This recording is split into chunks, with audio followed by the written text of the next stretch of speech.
YouTube platform पर mentor mind classes में मैं योगेंद्र पांडे आप सभी का पुनः हार्दिक स्वागत करता हूं। पिछले वीडियो में हमने डिस्कस किया था कि किस तरीके से बहादुर शाह, है ना, बहादुर शाह किस तरीके से बहादुर शाह ने किस तरीके से आजम और कामबख्श को पराजित करके दिल्ली के सिंहासन पर अपना अधिकार कर लिया था। उसे साहेब बेखबर भी कहा गया, उसे लापरवाह शासक भी कहा गया, है कि नहीं। बहुत सारी उपाधियां उसको प्रदान की गई और उसकी जो अन्य शासकों के प्रति, अन्य क्षेत्रीय राज्यों के प्रति, अन्य क्षेत्रीय जो शक्तियां थी उनके प्रति जो उसकी नीतियां रहीं, जैसे मराठा रहे हों, राजपूत रहे हों, सिख रहे हों, जाट बुंदेला रहे हों, सबके प्रति उसने मित्रता की नीति अपनाई। क्यों? क्योंकि बुढ़ौती में वो किसी से दुश्मनी लेना नहीं चाहता था। उसने सिखों से दुश्मनी मुड़ौती में मोल ली और जैसे ही बांदा बहादुर से वो लड़ने गया तो क्या हुआ? मर गया। इसके बाद उसके ही शासनकाल में, साहेब बेखबर के ही शासनकाल में पूरा मुगल साम्राज्य या कहने मुगल कोर्ट 4 गुटों में डिवाइड हो गया था।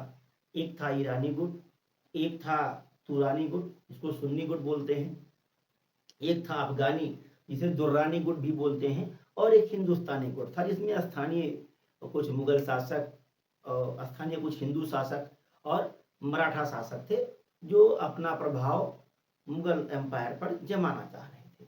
तो इस तरीके से आज हम एक बार पुनः डिस्कस कर लें कि बहादुर शाह की जो नीतियां थी वो क्या थी, राजपूतों के साथ क्या थी, सिखों के साथ क्या रही, मराठों के प्रति क्या नीति रही और बुंदेला और जाटों के प्रति उसकी क्या नीतियां रही, और राजपूत जो बहादुर शाह था उसके समय में जो गुट थे उसके दरबार में, उसके विषय में थोड़ा सा अध्ययन करते हैं। हमने देखा था कि एक हमने वो लिखा था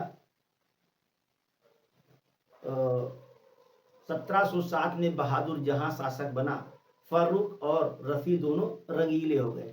तो बहादुर शाह 1707 तक बना, तो 1707 से वो 1712 तक उसका शासनकाल चलता है। फिर उसके बाद 1712 से जहांगीर शाह आ गया। तो आज जहांगीर शाह को हम डिस्कस नहीं करने वाले हैं, बस हम डिस्कस करने वाले हैं बहादुर शाह की नीतियां। तो हमने जहां से वीडियो पॉज किया था, जहां से वीडियो छोड़ा था, मैंने वीडियो छोड़ा था कि बहादुर शाह के समय मुगल दरबार 4 गुटों में बंट गया था। उसके पहले मैं आपको एक अच्छा लास्ट में बता देते हैं। तो बहादुर शाह के समय मुगल दरबार, यहाँ हेडिंग डाल देंगे, बहादुर शाह प्रथम, बहादुर शाह प्रथम की नीतियां, हेडिंग होगी बहादुर शाह प्रथम की नीतियां। बहादुर शाह प्रथम की नीतियां, या साहेब खबर कह लें इनको, हम जो भी कह लें, है ना। इन्होंने कौन कौन सी नीतियां अडॉप्ट की? बहादुर शाह की नीतियां, थोड़ा और बड़ा लिखे भाई ताकि आपको दिखाई पड़े, छोटा हो गया ज्यादा। बहादुर शाह की नीतियां,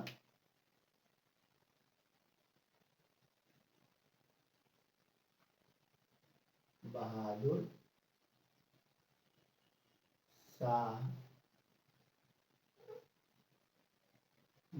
शाह की नीतियां,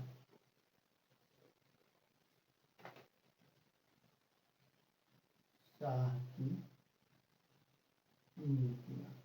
आइए देखते हैं कौन कौन सी नीतियां इसने अपनाई और उन नीतियों का क्या प्रभाव रहा, क्या रिजल्ट आया और इसका दूरगामी परिणाम क्या रहा, ये भी देखेंगे, है ना। तो हमने डिस्कस किया था पिछले वीडियो में कि जो मुगल साम्राज्य था बहादुर शाह के समय, उसमें 4 गुट बन गए थे।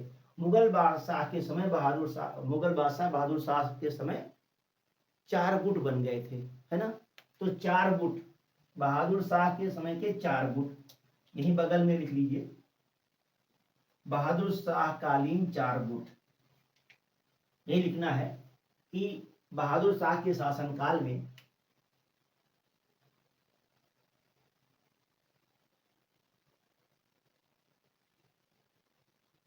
बहादुर शाह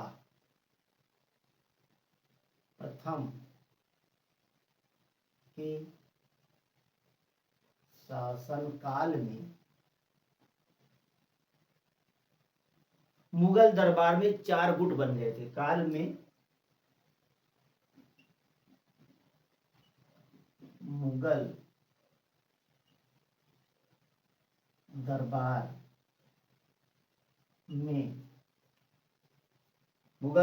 में 4 गुट बन गए थे भाई। मुगल दरबार में क्या हो गया?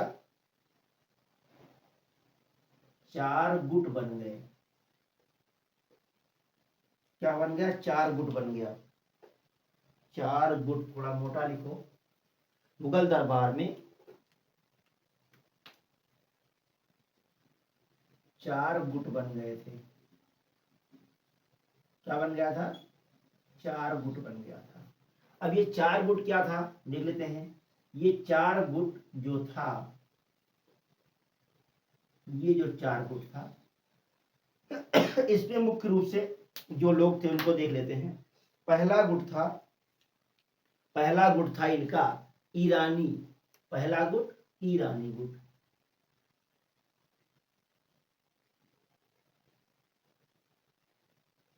ये शिया मत को मानने वाले लोग थे। ईरानी गुट, शिया मत। दूसरा गुट था तुरानी कह लें या सुन्नी कह लें, है ना, तुरानी। दूसरा गुट था तुरानी।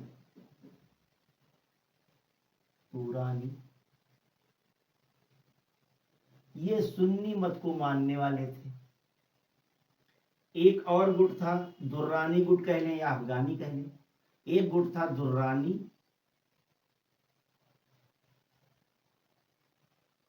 या इसी को अफगानी गुट भी बोलते हैं।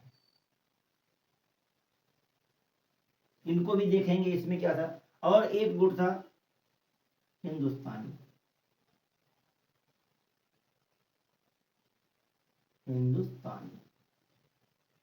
ये 4 गुट कुल बन चुके थे मोहम्मद बहादुर शाह प्रथम के शासन काल में। तो इस ईरानी जो शिया मत था, यानी जो ये ईरानी जो गुट था, इस ईरानी गुट में मुख्य रूप से असद खां और बेटा जुल्फिकार खां थे। ईरानी शिया मत का जो समर्थक था वो कौन था? असद खां था। क्या नाम था भाई उसका? असद खां। असद खां और बेटा असद खां और उसका बेटा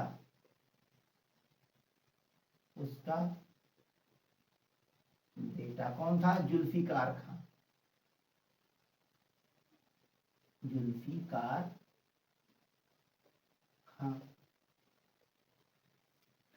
सॉरी, तुरानी या सुन्नी गुट में कौन थे? तो तुरानी गुट में थे चिनकिलिच खां और फिरोज गाजीउद्दीन। तुरानी गुट में या सुन्नी गुट में थे चिनकिलिच खां।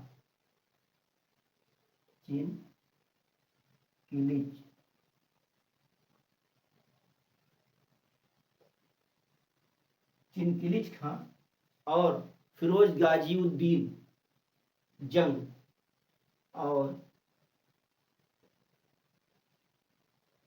फिरोज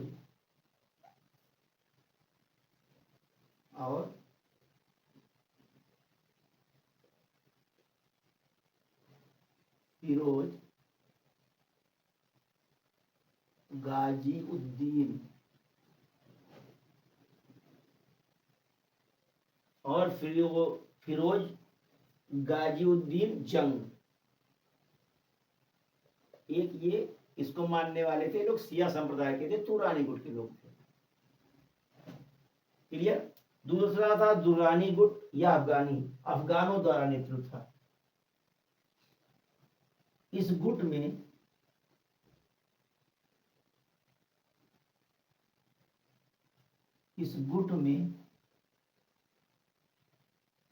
मुख्य रूप से शक्तिशाली अफगान थे। मुख्य रूप से इस गुट में क्या था? मुख्य रूप से शक्तिशाली अफगान थे। इस गुट में मुख्य रूप से शक्तिशाली अफगान थे।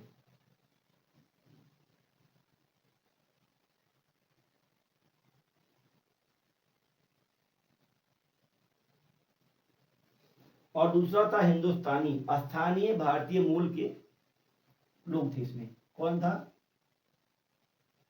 तो स्थानीय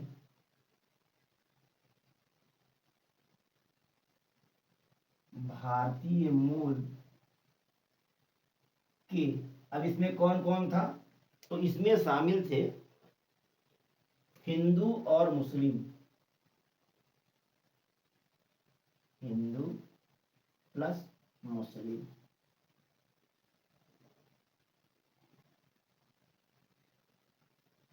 हिंदू में कौन थे? मराठा थे, सिख थे, जाट थे और बुंदेला थे, है ना। मुस्लिम में अन्य छोटे छोटे राज्य थे, राजपूत भी हिंदू साम्राज्य में शामिल थे। तो इनका भी प्रभाव मुगल दरबार में बहादुर शाह के समय था और इनका प्रभाव इनकी नीतियों पर सबसे ज्यादा हावी रहा। इसका ये जो गुट था, है ना, ईरानी, तुरानी, दुर्रानी, हिंदुस्तानी, है ना। अब इसको याद कैसे करने हैं? मेन चीज तो यह है कि हम पढ़ ले, बहुत कुछ याद ना हो पाए, बेकार है। क्यों? क्योंकि अभी से तैयारी 100% की हिस्सेदारी। आइए देखते हैं। ईरानी, ईरानी, तुरानी, ये रानी और तुरानी यानी दुई रानी, और दुई रानी माने दुर्रानी। ईरानी, तुरानी, दुर्रानी यानी एक रानी ये, एक रानी ये, तो दुई रानी यहाँ हो गई। और बाद में आएंगे हिंदुस्तानी। तो ईरानी की जुल्फ, ईरानी का सपोर्टर कौन कर रहा था? जुल्फ। रानी के जुल्फ होती है ना, तो ईरानी के जुल्फ, ऐसा याद रखिएगा, रानी के जुल्फ। अब रानी के जुल्फ में तुम क्या करो? क्लिप लगा दो, है ना। तू रानी, ईरानी के जुल्फ में तू रानी क्लिप लगाओ। ईरानी के जुल्फ में तू रानी क्लिप लगाओ। क्लियर? यानी कि जो ये रानी है, इस रानी के जुल्फ में जो तू रानी है, दूसरी रानी, वो क्या करे? क्लिप लगा दे, चिनक्लिच खां, है ना। ईरानी के जुल्फ में तू रानी क्लिप लगाओ। ऐसे आप इसको याद कर सकते हैं। तो ईरानी का समर्थक कौन था? जुल्फिकार खां। तुरानी का समर्थक कौन था? चिनक्लिच खां। तो ईरानी के जुल्फ में तुरानी क्लिफ लगाओ, ईरानी के जुल्फ में तुरानी क्लिफ लगाओ। इतना याद रखिए, ईरानी के जुल्फ में तुरानी क्लिफ लगाओ। ईरानी, जुल्फिकार, जुल्फ, तुरानी, चिनक्लिच खां। अब ये दो रानियां हो गई तो दुई रानी आई गई। दुरानी का समर्थक कौन थे? इस गुट में मुख्य रूप से शक्तिशाली अफगान आते थे। अब क्या हुआ? एक हिंदुस्तानी, ईरानी, तुरानी, दुर्रानी, फिर भी दिल है हिंदुस्तानी। ऐसे याद रखिएगा, ईरानी, तुरानी, दुर्रानी, फिर भी दिल है हिंदुस्तानी। स्थानीय भारतीय मूल के हिंदू और मुस्लिम शासक इसमें सम्मिलित थे, जिनका प्रभाव कहीं ना कहीं बहादुर शाह प्रथम के शासनकाल में मुगल दरबार में रहता था, है ना। देखिएगा कि हिंदुस्तानी ही समूह क्या करेगा? अभी जहांगीर शाह के समय से उसका प्रभाव धीरे धीरे बढ़ने लगेगा। आइए लिखते हैं। अब बहादुर शाह की नीतियां तो थे उसके कुछ गुट, अब इसकी नीतियों पर डिस्कस कर लेते हैं। तो राजपूतों के साथ इसकी क्या नीतियां थी, इसको देखेंगे। चलिए देखते हैं राजपूतों के साथ नीतियां, वन बाय वन करके डिस्कस करेंगे, ज्यादा बवाल नहीं करना है, बस थोड़ा सा पढ़ने का तरीका चेंज कर दीजिए। ये विषय बहुत ही इजी वे में आपको दिखने लगेगा, मतलब कोई डाउट ही नहीं होगा यार कि कैसे आप इतिहास पढ़ते हो। बस थोड़ा सा तरीका आपको बदल देना है, स्टडी वही करनी है बस, है ना। क्योंकि जो लोग अच्छा काम करते हैं वो कोई अलग काम नहीं करते हैं, सफल लोग कोई अलग काम नहीं करते, काम को अलग तरीके से करते हैं। तो आपको भी काम को क्या करना है? बिल्कुल अलग तरीके से, अलग वे में करना है, तभी चीजें अलग होंगी। जब आप अलग दिखोगे, जो दिखेगा वही बिकेगा भाई, है ना। तो बहादुर शाह की नीतियां, पहले आते हैं राजपूतों के साथ। राजपूतों के साथ,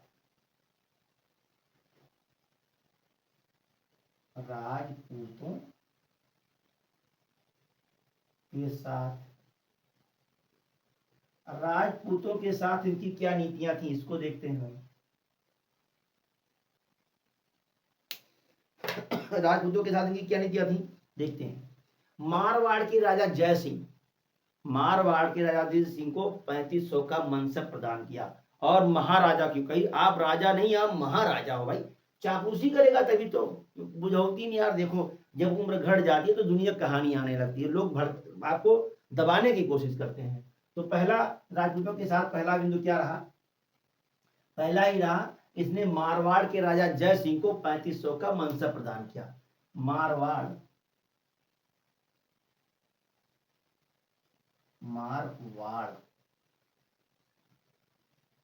के शासक, थोड़ा मोटा लिखो भाई, मारवाड़ के शासक जय सिंह को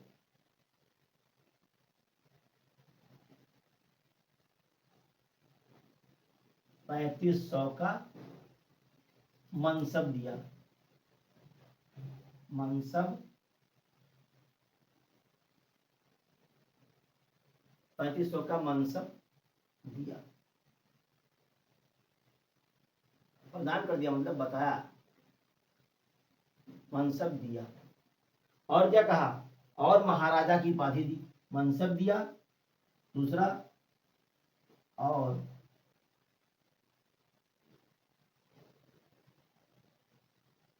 महाराजा की उपाधि प्रदान की, उपाधि दी। एक बिंदु हो गया। अगला बिंदु देखिएगा, इसी में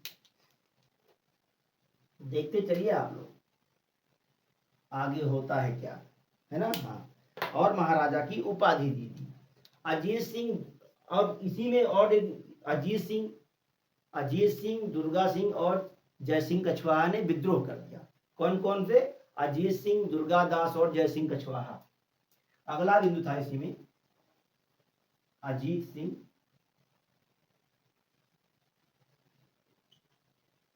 अब दो शासक थे भाई, जय सिंह और अजीत सिंह, तो एक भाई का राजा बनाया था, एक भाई का, तो अजीत सिंह,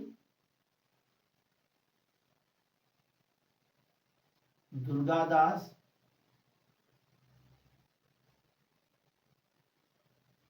अजीत सिंह, दुर्गादास, अजीत सिंह, दुर्गादास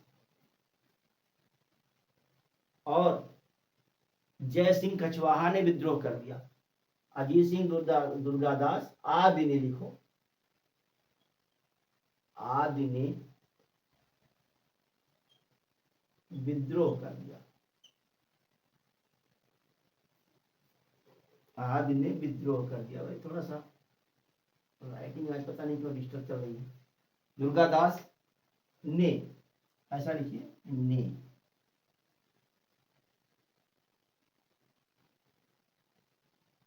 विद्रोह कर दिया। क्लियर? चलिए आगे देखते हैं। दुर्गादास ने विद्रोह कर दिया। होशियार था बहादुर शाह, उसने क्या कहा कि भाई झगड़ा, लड़ाई झगड़ा ना करो। अगला बिंदु लिखिएगा। उसने कहा कि लड़ाई झगड़ा ना करो और हम लोग संधि कर लेते हैं आपस में, युद्ध के बजाय, युद्ध के बजाय, युद्ध के बजाय संधि को महत्व दिया।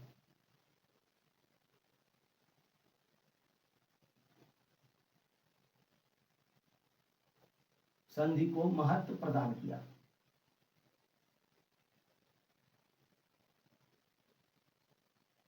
क्लियर? युद्ध की बजाय संधि को महत्व प्रदान किया और शासकों महत्व प्रदान किया और शासकों को मान्यता दी। चलो ठीक है, ये हो गया, संधि को महत्व प्रदान किया। अगला बिंदु लिखिएगा, ज्यादा नहीं पढ़ना है, बहुत थोड़ा पढ़ना है और थोड़ा सा जान लेना है। आमेर के राजा जय सिंह को शासक घोषित कर दिया। अब आमेर के साथ ही, तो आमेर के राजा जय सिंह को शासक घोषित किया। आमेर के राजा जय सिंह को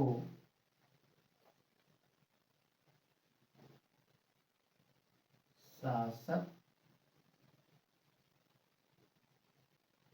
घोषित किया। मतलब सबकी बात मान ली इसने। क्लियर? तो ये तो रही राजपूतों के साथ। अब आके देख लेते हैं अगला जो बिंदु है, वो है सिखों के साथ। सबसे ज्यादा समस्या इनको सिखों के साथ ही आई थी। इसको पहले नोट कर लेते हैं, फिर सिखों को देखते हैं। चलिए आइए देखते हैं, समझ लेते हैं। तो राजपूतों के साथ मारवाड़ के शासक जय सिंह को 300 का मनसब दिया। जय सिंह को यहाँ नहीं लिखा है, को बढ़ा लीजिएगा आप लोग, जय सिंह को मैं लिख देता हूँ। अच्छा, जय सिंह को 300 का मनसब, 3500 का मनसब प्रदान कर दिया। और महाराजा की उपाधि कहा कि आप राजा नहीं, आप महाराजा हो यार, काहे परेशान हो। दोस्ती देखिए, चापलूसी। अजीत सिंह दुर्गादास ने विद्रोह कर दिया।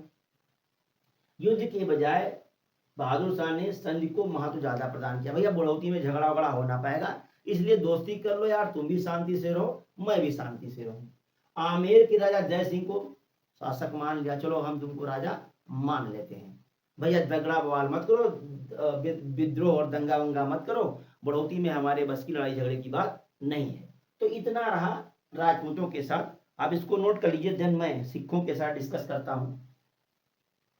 जल्दी नोट कीजिए, हो गया होगा। चलिए सिखों के साथ आते हैं। सिखों के साथ क्या गुल खिला दिया बहादुर शाह ने। बहादुर था भाई, ऐसे थोड़े था। एक भाई को, दो भाई को मार करके शासक बना था, है ना। बहादुर का काम बना जाकर हैदराबाद, है कि नहीं। जजाऊ और हैदराबाद का युद्ध आपको याद होना चाहिए। बहादुर का काम बना जाकर हैदराबाद। दूसरा है सिखों के साथ, है ना, सिखों के साथ, सिखों के साथ संबंध।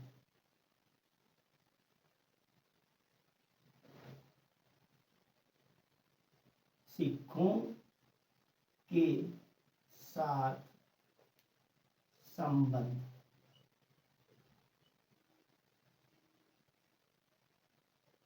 देखते हैं भाई सिखों के साथ क्या संबंध रहा इनका। तो सिखों के साथ संबंध देखिए, पहला बिंदु है जजाऊ के युद्ध में गुरु गोविंद सिंह ने बहादुर शाह की मदद की थी। पहला बिंदु है जजाऊ के युद्ध में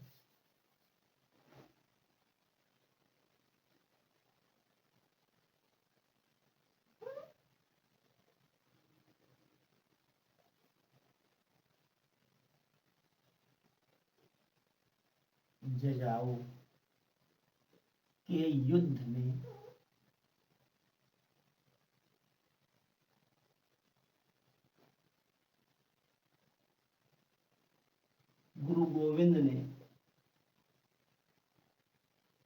गुरु गोविंद सिंह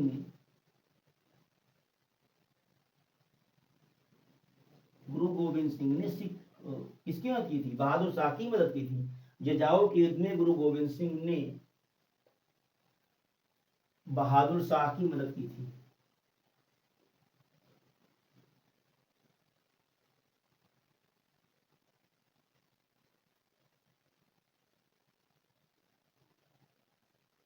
मदद की थी। क्लियर। यानी जो जजाऊ का युद्ध हुआ, उस युद्ध में गुरु गोविंद सिंह ने बहादुर शाह को हेल्प किया, मदद किया उसके भाई। जजाऊ का युद्ध किसके किसके बीच हुआ था, कमेंट बॉक्स में लिख के बताइएगा आप लोग।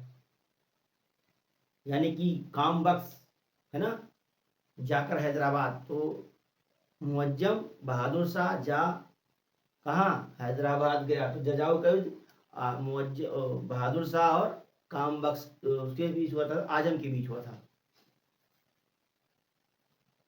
बहादुर शाह इससे बहुत प्रसन्न हो गया। उसने देखा अरे, तो बहादुर शाह ने क्या किया, बहादुर शाह ने गुरु गोविंद सिंह को आगरा बुलाकर गुरु गोविंद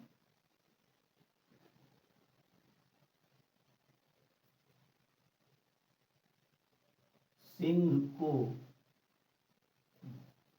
आगरा में सम्मानित किया।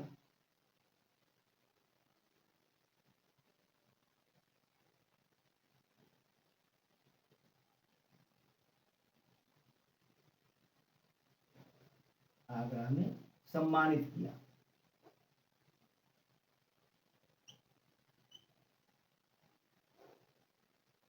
आगरा में सम्मानित किया, उनको धुकधुकी प्रदान किया, गले में पहनने वाला एक हार, उसको कहते थे धुकधुकी, धुकुर धुकुर, अरे दिल पर तो धुकुर धुकुर होवे की तो धुकधुकी। गुरु गोविंद सिंह को आगरा में सम्मानित किया, धुकधुकी प्रदान किया, गले का हार है ना। 1708 में इतना कुछ होते हुए किस तरीके से मामला गड़बड़ हो गया देखिए। 1708 में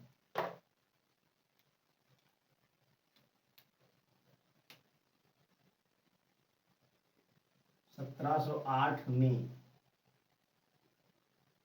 नांदेड़, 1708 में नांदेड़ में गुरु गोविंद सिंह की हत्या के बाद, कहे हत्या हो गई अभी बता दूंगा, है ना। 1708 में नांदेड़ में गुरु गोविंद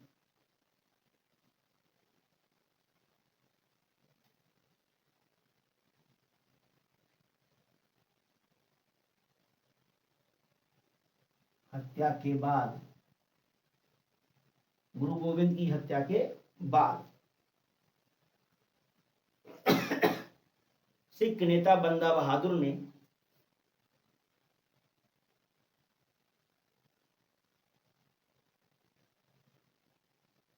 सिख नेता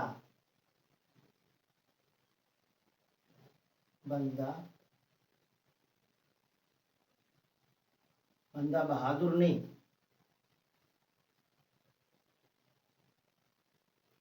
सिख नेता बंदा बहादुर ने मुगलों के खिलाफ विद्रोह कर दिया।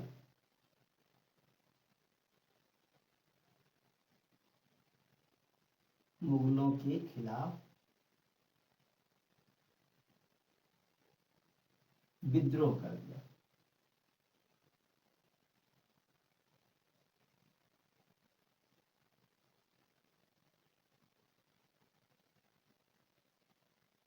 क्लियर हो गई बात। अगला पॉइंट देखिएगा, धीरे धीरे मामला गाढ़ होता जा रहा है, लड़ाई होगी पक्का, इसमें कोई शक नहीं होना चाहिए। अगला पॉइंट लिखिएगा, बंदा बहादुर की सबसे बड़ी विजय सरहिंद की थी। बंदा बहादुर ने सरहिंद जीत लिया, सरहिंद, बंदा बहादुर ने सरहिंद जीत लिया।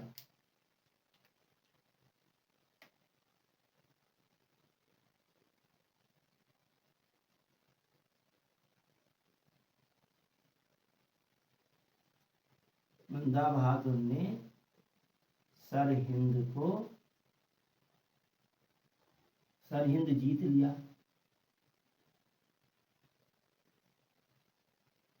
अगला ऐसे लिखते चलिए, अभी मैं डिस्कस करूंगा, समझाऊंगा आपको, पॉइंट बाय पॉइंट नोट करते चले जाएंगे। बंदा बहादुर ने सरहिंद जीत लिया। बंदा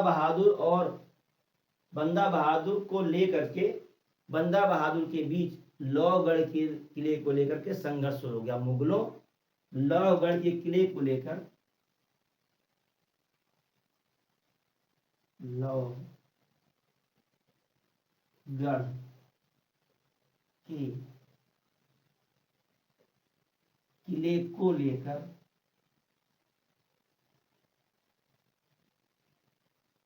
बंदा बहादुर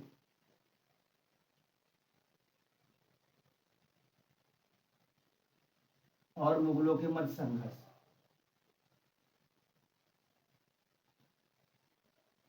और मुगलों के मध्य संघर्ष प्रारंभ।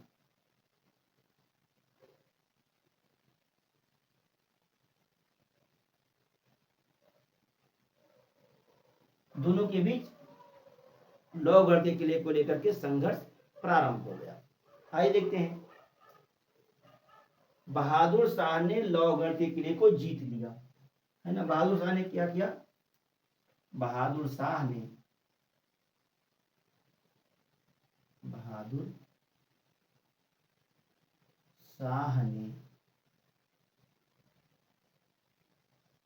लौहगढ़ के किले को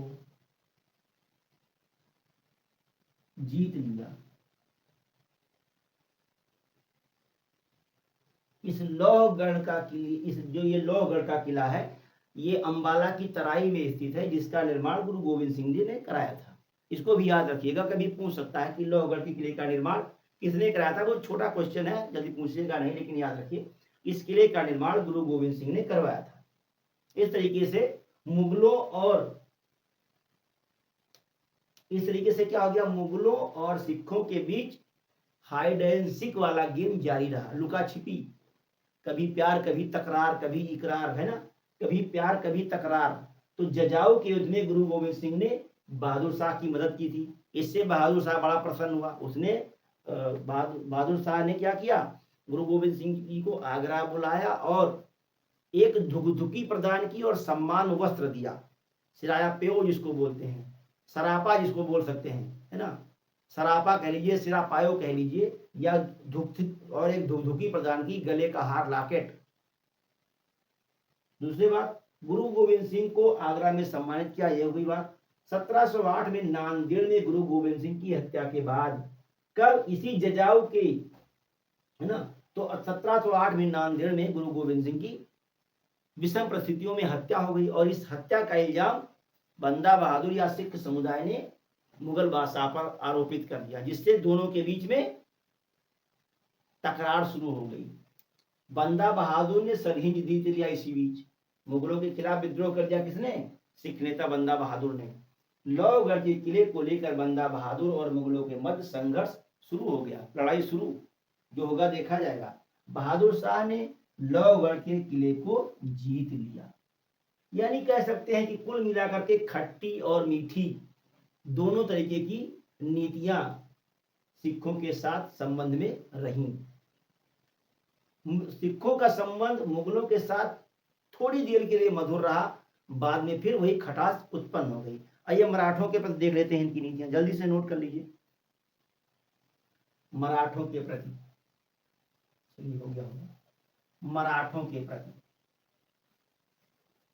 मराठों के साथ बहादुर शाह ने क्या, इसने क्या किया कि बहादुर शाह ने साहू जी को ताराबाई से झगड़ा करने के लिए छोड़ दिया, कहीं जाओ, पूरा मराठे आपस में दोनों ने लड़ो, दोनों पटीदार खूब हाथ गोड़ तोड़ के मारपीट कर लो।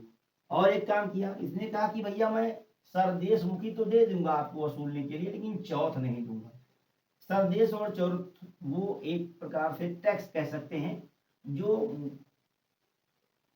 मराठे वसूला करते थे अपने खर्चा पाने के लिए, गुंडा टैक्स मान लो चौथ का भाई। तो मराठों के साथ संबंध, आइए देखते हैं मराठों के साथ क्या संबंध रहे।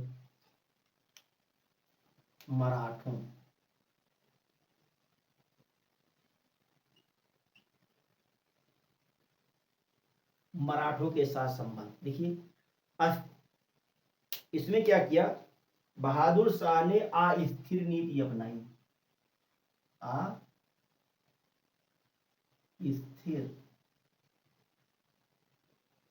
अस्थिर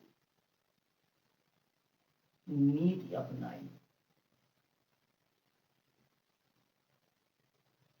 है ना, मतलब ये किसी के साथ स्टेबल नहीं रहा, मराठों के साथ और सिखों के साथ तो खास करके अस्थिर नीति अपनाई, है ना। साहू को कैद से मुक्त कर दिया, किसको, साहू को ताराबाई से लड़ने के लिए, साहू को ताराबाई से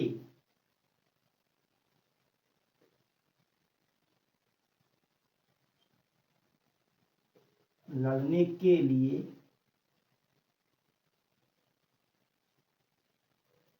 कैद से मुक्त कर दिया, कहीं जाओ जाओ हाथ गोल तोड़ो, सभी लड़ाई झगड़ा करो, कैद से मुक्त कर दिया।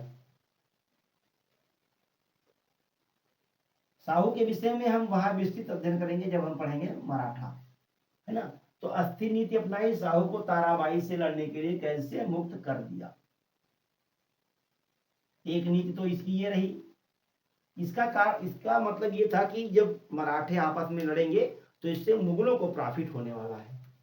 दूसरा बिंदु क्या था, दूसरा बिंदु रहा, सरदेशमुखी का अधिकार दिया लेकिन चौथ का अधिकार नहीं दिया। सरदेशमुखी वसूलने का अधिकार दिया, चौथ का अधिकार नहीं दिया। सरदेश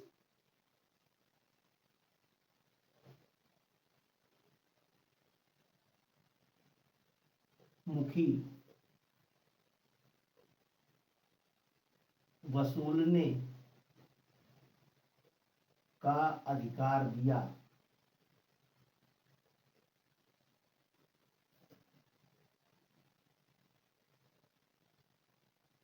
लेकिन चौथ नहीं दिया।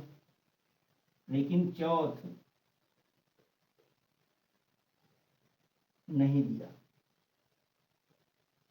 ये जब हम मुगल पढ़ेंगे तो आपको बिल्कुल बाकायदा डिटेल में बताएंगे कि टैक्स था ये, बस कर समझिए, नहीं दिया। गुंडा टैक्स कह सकते हैं इसको। अगला बिंदु देखिएगा। तो ये कुछ इस तरीके से कुछ ज्यादा कुछ नहीं किया। तो मराठों के साथ इसके संबंध अच्छे नहीं रहे, अस्थिर नीति का पालन किया और शाहू को ताराबाई से लड़ने के लिए कैसे मुक्त कर दिया, कहीं जाओ अपने आपस में लड़ो जाकर के। पूरा मराठा साम्राज्य ताराबाई और शाहू के दो गुट में डिवाइड था और शाहू को इसलिए छोड़ दिया कि जाओ ताराबाई से झगड़ा करो, जिससे क्या होंगे, मराठे आपस में लड़ेंगे तो कमजोर हो जाएंगे। इससे किसको प्रॉफिट होगा, इससे मुगलों को प्रॉफिट होगा। अगला क्या किया, सरदेशमुखी वसूलने का अधिकार दिया लेकिन चौथ नहीं दिया। कहीं ना भैया चौथ नहीं वसूलोगे तुम, सरदेशमुखी वसूलो, हीरो हो तो हीरो वाला टैक्स लो, गुंडा टैक्स नहीं लो। चौथ तो गुंडा टैक्स था यार। चौथ क्या था, गुंडा टैक्स मार के ले लेते रहे मराठा, है ना। तो अब दूसरा एक और इसको नोट कर लीजिए, उसके बाद डिस्कस करते हैं बुंदेला प्लस जाटों के साथ क्या संबंध रहे। हो गया होगा, चलिए। बुंदेला प्लस जाटों के साथ संबंध, बुंदेला और जाट के साथ संबंध।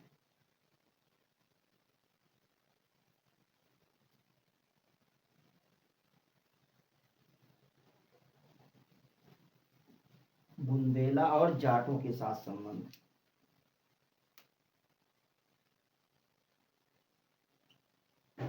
बुंदेला और जाटों के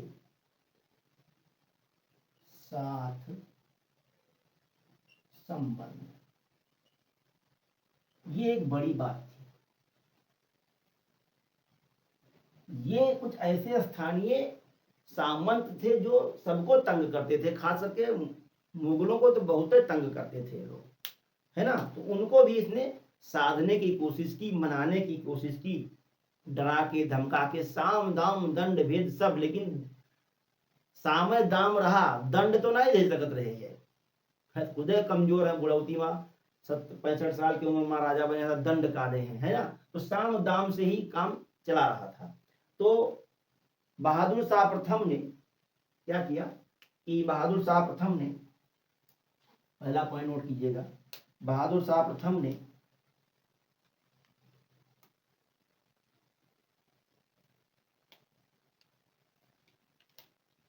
बहादुर शाह प्रथम ने माने साहेब खबर बहादुर शाह प्रथम ने बुंदेला सरदार छत्रसाल, बहादुर शाह प्रथम ने बुंदेला सरदार छत्रसाल, बुंदेला सरदार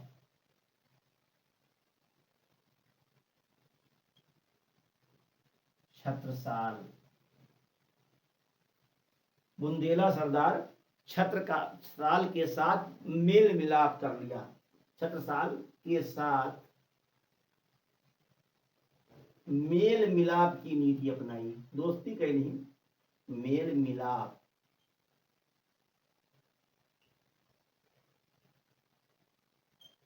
की नीति अपनाई। दोस्ती रखो भाई, बचा के रखो, मेल मिलाप की नीति अपनाई।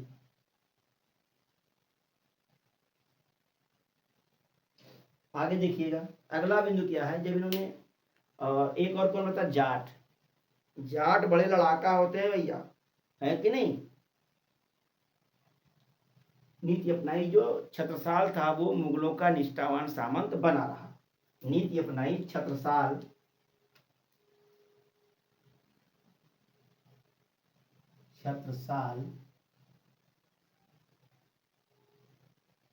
मुगलों का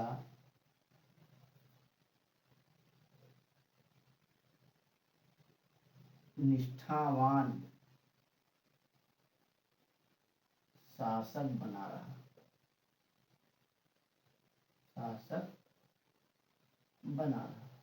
कहा भैया हम आपसे झगड़ा बवाल नहीं करेंगे, ठीक है, आपने दोस्ती का हाथ बढ़ाया है तो हम भी पेंगी का पेंगा करेंगे और आपके साथ दोस्ती का संबंध बनाए रखेंगे। जाट के साथ देख लीजिए, जाट काफी लड़ाकू होते थे, फिर भी बहादुर शाह ने मैनेज करने का पूरा किया। जाट सरदार चूड़ामन से दोस्ती कर ली, है ना। जाट सरदार चूड़ामन से दोस्ती कर ली।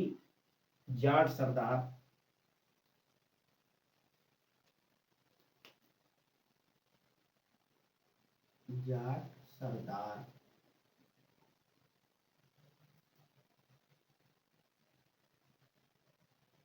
चूड़ामन से दोस्ती कर ली, है ना। जाट सरदार चूड़ामन से दोस्ती कर ली और क्या किया, चूड़ामन ने बांदा बहादुर के खिलाफ बहादुर शाह का साथ दिया। जाट सरदार चूड़ामन से दोस्ती कर ली, भाई यहां से लिखो, छूट गया क्या, हाँ, चूड़ामन से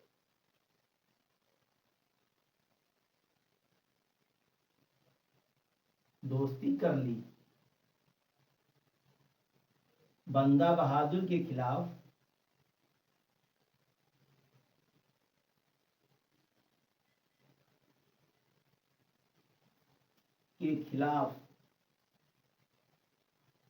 चूड़ामन ने बहादुर शाह की मदद की थी।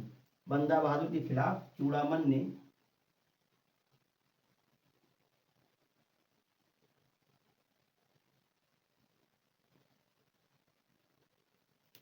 बहादुर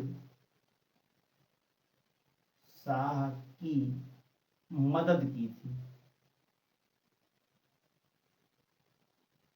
है ना। तो इस तरीके से बुंदेलों और जाटों के मध्य उनके संबंध मित्रवत बने रहे। बहादुर शाह ने बुंदेला सरदार छत्रसाल के साथ मेल मिलाप की नीति अपनाई। छत्रसाल मुगलों का निष्ठावान शासक बना रहा। जाट सरदार चूड़ामन से दोस्ती कर ली। बंदा बहादुर कर ली, अलग करो भाई, कर ली। बंदा बहादुर के खिलाफ चूड़ामन ने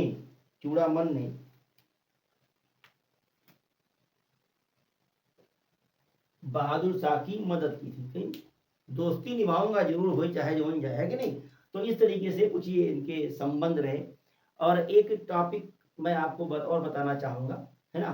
तो अब देखिए, इसकी जो मृत्यु हुई बहादुर शाह की, वो कब हो गई थी, इतना आप नोट लीजिए, अच्छा फिर बात डिस्कस करते हैं। हो गया होगा आपका।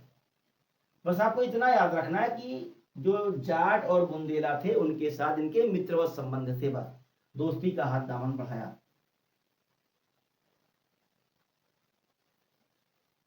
बहादुर शाह की नीतियां खत्म। आइए देख लेते हैं इनकी मृत्यु और इनके कितने बेटे थे। बस मृत्यु और बेटा, एक काम इसने और किया, इसके समय में एक पुर्तगाली स्त्री आई थी जिसका नाम था जूलियाना।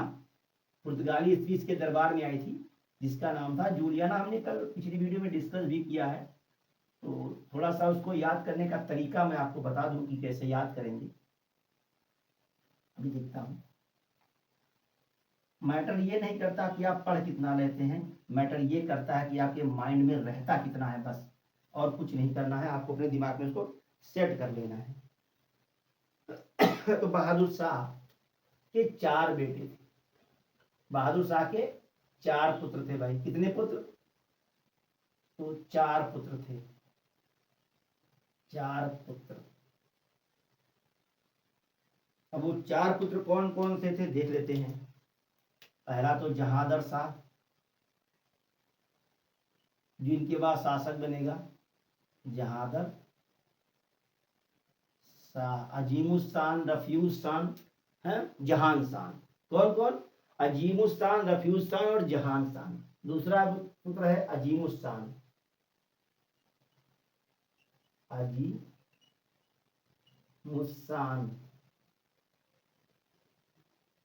दूसरा है, तीसरा अजीमुस्तान, रफीउस्तान,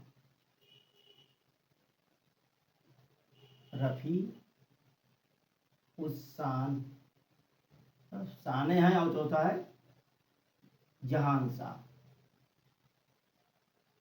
जहानशाह। ये चार बेटे थे इसके, बहादुर शाह जफर के चार बेटे है ना। जा रफी जा, जा रफी जा। बहादुर शाह ने क्या कहा? जा रफी जा। ऐसे याद कर लीजिए इसको। तो इनको याद करने का तरीका देखिए, जा है ना, ऐसे करिए, जा रफी जा, जा रफी जा, रफी जा। तो जा रफी जा में देख लीजिए कौन होगा यहां पर। देखिए, जा से जहांदर शाह, जहांदर शाह। आ से अजीमुस्तान,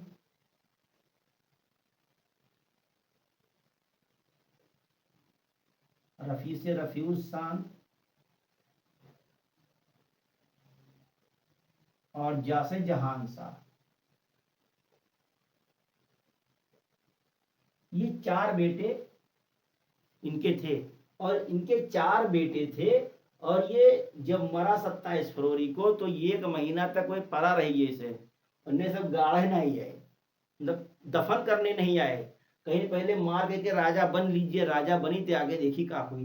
तो ये अपने दो भाइयों को मार करके आए थे, आजम और काम बख्श को। जहादर शाह अपने अजीमुस्तान, रफीउस्तान और जहान शाह की हत्या करके शासक कौन बना? जहादर शाह। अगला टॉपिक हम डिस्कस करने वाले हैं जहादर शाह के विषय में, उस पर हम कल चर्चा करेंगे, है ना। तो और बहादुर शाह की जो मृत्यु हुई कहाँ में? लाहौर में। मृत्यु कब? 27 फरवरी 1712, है ना। 27 फरवरी 1712 में इसकी मृत्यु हो गई। तो इस प्रकार से बहादुर शाह के चार बेटे थे, उनकी याद करने का तरीका क्या है? जा रफी जा। ट्रिक है ये, ट्रिक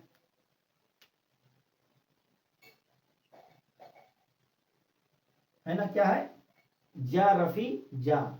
जहांदर शाह, अजीमुस्तान, रफीउस्तान और जहानशान, ये शाहजहां बहादुर शाह के चार पुत्रों के याद करने का तरीका है। जुगाड़, मतलब हिंदुस्तान में जुगाड़ है। एक तरीका और मैंने कहा था ना कि पुर्तगाली स्त्री जूलियाना बेबी को फिदवा की उपाधि दी थी। बहादुर शाह के दरबार में एक पुर्तगाली स्त्री आई थी जिसका नाम था जूलियाना।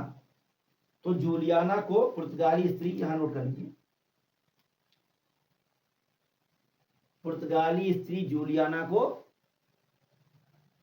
बीबी और फिदवा की उपाधि दी, है ना। तो पुर्तगाली बीबी जूलिया पर फिदा, पुर्तगाली बीबी जूलिया पर फिदा।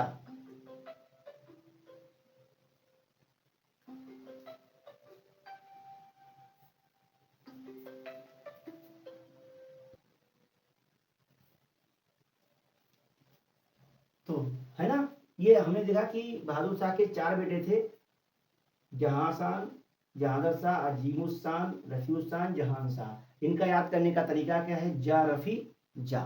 क्लियर। आइए देख लेते हैं, एक जो स्त्री आई थी, पुर्तगाली स्त्री, है ना, क्या नाम था उसका? जूलियाना को बीबी और फिदवा की उपाधि दी थी। पुर्तगाली बीबी जूलियाना पर फिदा, है ना। पुर्तगाली बीबी, पुर्तगाली बीबी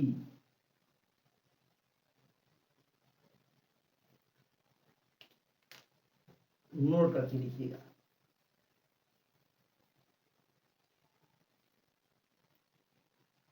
यहाँ लिखिए नोट।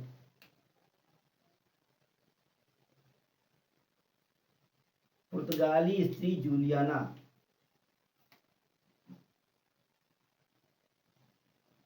पुर्तगाली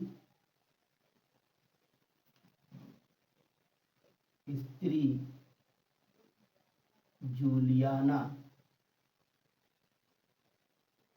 को बीबी और फिदवा की उपाधि दी गई। बीबी और फिदवा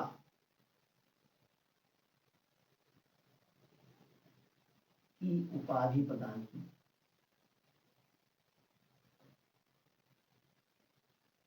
प्रदान की, है ना। अब इसको याद करने का तरीका लिख लेते हैं। ट्रिक देख लीजिए कैसे याद करेंगे भाई। ट्रिक ट्रिक तो पहले जरूरी है। ट्रिक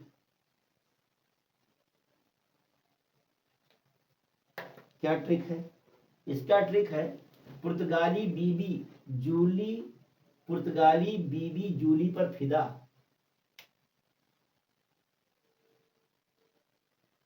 पुर्तगाली बीबी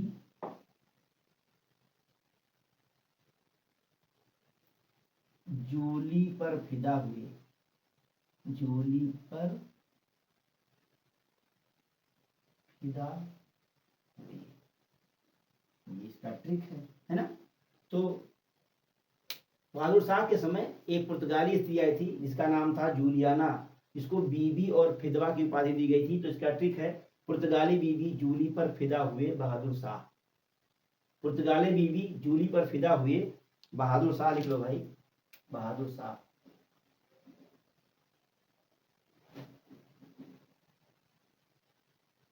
बस एक बार फिर से देख लेते हैं। पुर्तगाली स्त्री जूलियाना को बीबी और फिदवा की उपाधि प्रदान की गई जो बहादुर शाह के समय में आई थी। इसको याद करने का तरीका है पुर्तगाली बीबी जूली पर फिदा हुए बहादुर शाह। पुर्तगाल से पुर्तगाली बीबी उपाधि है और फिदवा भी उपाधि है। स्त्री का क्या नाम था? जूली। क्लियर, मतलब जूलियाना नाम था, उसी से जूली बना। तो आज के लिए बस इतना ही। मिलते हैं कल, मिलते हैं अगले क्लास में जहांगीर शाह के साथ। तब तक के लिए आप सभी को बहुत बहुत धन्यवाद। और एक चीज ध्यान रखिए, इसको आप लोगों तक पहुंचाइए, प्रमोट कीजिए।